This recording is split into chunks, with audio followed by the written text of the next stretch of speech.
Здравствуйте, зрители любознательные, которые с нами продолжают эфир. И мы с вами продолжим о приседаниях. Я хочу предостеречь вас, что просто приседать, не держась за опору или даже держась за стул, это не совсем полезно, я даже бы сказала вредно, особенно с возрастом. Я думаю, что даже то, о чем мы с вами начали говорить, о приседаниях, вы можете через интернет поинтересоваться, и там очень-очень много советов, как правильно приседать. Но именно вот глубокое приседание очень хорошо снимает спазм с мышц. Я лично приседаю с помощью TRX, то есть это петли, которые подвешены под потолок, и, держась за петли, под тяжестью тела, но в таком полулежачем положении, я приседаю довольно глубоко, делаю такие вот приседания. Очень важно обращаться раз в полгода. Вот я разговаривала с остеопатами, кинезиологами, со специалистами. А именно важно обратиться к специалисту, который понимает, где истоки спазма, то есть где вот основное ядро. И поэтому очень важно к таким специалистам, хотя бы раз в полгода обязательно обращаться профилактически. Ежедневные занятия фитнесом. Раз в полгода вы ходите к специалисту, который снимает мощные блоки, и вы профилактируете нарушение осанки, и вы профилактируете в дальнейшем проблемы с позвоночником, я имею в виду оперативные проблемы, и замена суставов, это абсолютно точно. Есть травмы психические, которые вызывают вот эти хронические спазмы, которые не может снять ни фитнес, ни специалисты, кинезиологи, остеопаты. Это травмы раннего детства. Сейчас я даже занимаюсь тренингами, где люди осознают, какие травмы они получили не только в раннем детстве, а даже во внутриутробном периоде. Причем могу сказать, что когда они слушают теорию, мои клиенты на тренингах слушают теорию, вот в частности, психических травм внутриутробной нашей жизни, как-то смотрят на это, несколько с недоверием или, как бы у них складывается впечатление, что это несколько преувеличено и что это никак на последующую жизнь, на всю и на взрослую жизнь сказаться не может. Но когда начинаются практические тренинги, то они с ужасом обнаруживают, что всю жизнь они, оказывается, несут последствия.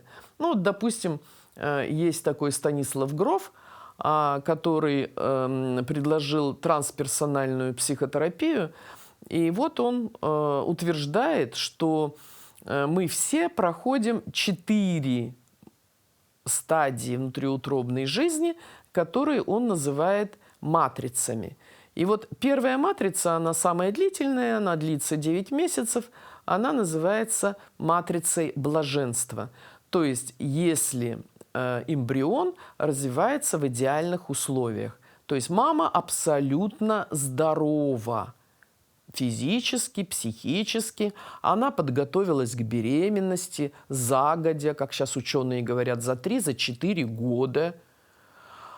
А во время этого периода было все хорошо, желанная беременность, хороший гармоничный брак, ничто мамочку не тревожит и не беспокоит. И вот тогда ребенок научается всем телом получать удовольствие от своего существования. И вот наступает момент родов через 9 месяцев, и начинается вторая матрица, так называемая жертва. То есть вдруг теплый, любящий, бесконечный мир куда-то исчезает, почему-то эмбрион начинает со всех сторон сдавливаться, почему-то как-то ему становится неприятно, давление усиливается, учащается, удлиняется до такой степени, что все немеет, тело немеет, потому что даже кровоснабжение нарушается от этого сжатия, да?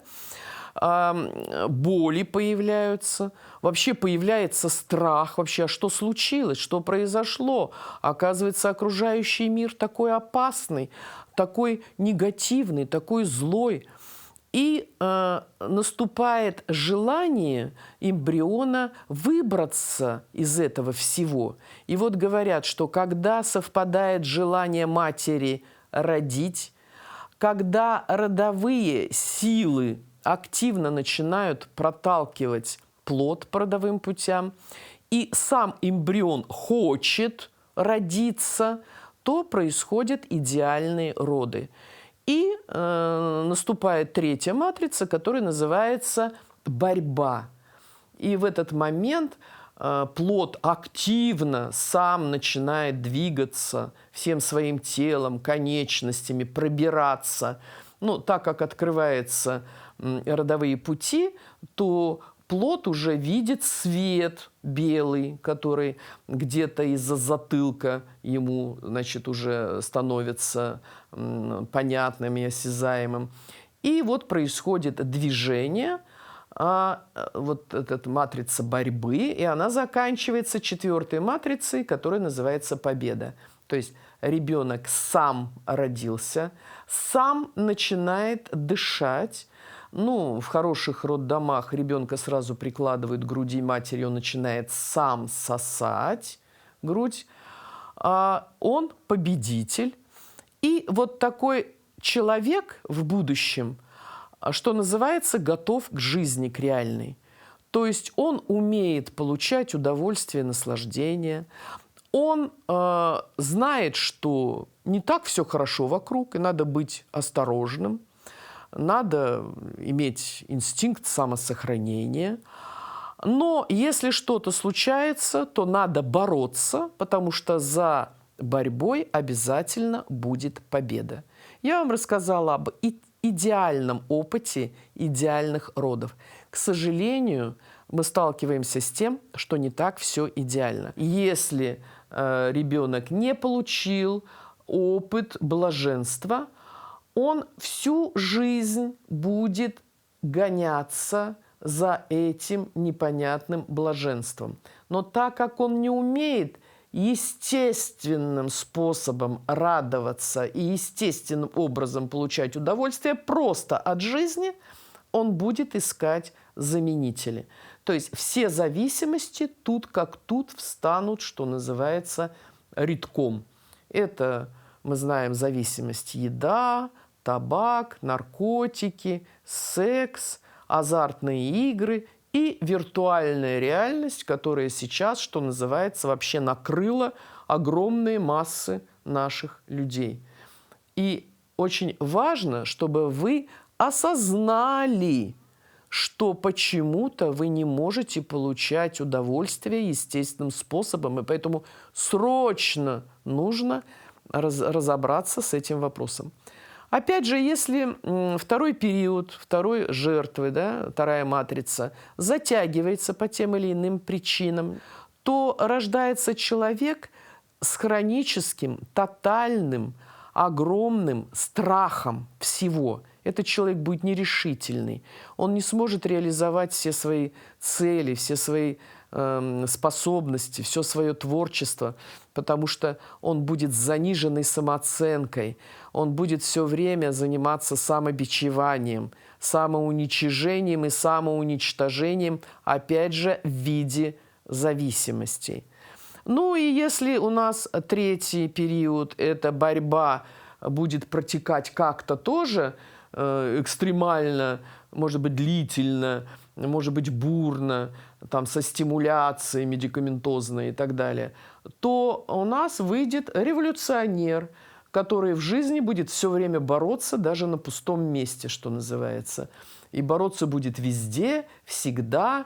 Вот. Это человек будет с тяжелым, трудным характером, постоянно вызывающим скандалы, напряжение на работе, в семьях. Ну, сам он по себе будет, конечно, страдать, потому что личность быстро тоже деформируется, будет быстро истощаться. И если у нас не будет победы, то есть, как говорят ученые, что ребенок должен рождаться в атмосферу, где не ниже 25 градусов тепла, не ниже, то есть, да, ну, желательно даже выше. Ну, как вот я вспоминаю, мне моя бабуля рассказывала, как она рожала 3 своих дочерей, то ее муж, то есть мой дедушка, он жарко топил баню. И все это происходило в бане. А если ребенка не примут добрые, любящие руки, если не будет рядом, допустим, отца того же, да, вот, если к маме сразу не положат на грудь, то человек будет равнодушен к каким-то достижениям. А зачем чего-либо достигать? Ну и что? А что это даст? И так далее. А вот, понимаете, бывает не так, что у кого-то только вот одна матрица пострадала, у другого другая. Бывает, что все страдает. И вот когда на тренинге мы начинаем отрабатывать эти матрицы, то есть сначала идет диагностика, что же плохо и какая матрица, да, пострадала, то люди очень удивляются, насколько это ярко проявляется, и они понимают, как это действительно мешает им жить. Ну и потом на тренингах мы стараемся эти матрицы восстановить и, что называется, сделать их благополучными, то есть идеальными. Мы с вами подошли к теме психотерапии. И мы эту тему с вами обязательно продолжим, потому что психотерапия, она разная, так же, как и помощь врачей, кинезиологов и остеопатов. Я надеюсь, что разговор на эту тему будет для вас очень полезным и очень поучительным, интересным. Поэтому давайте встретимся еще раз. До свидания.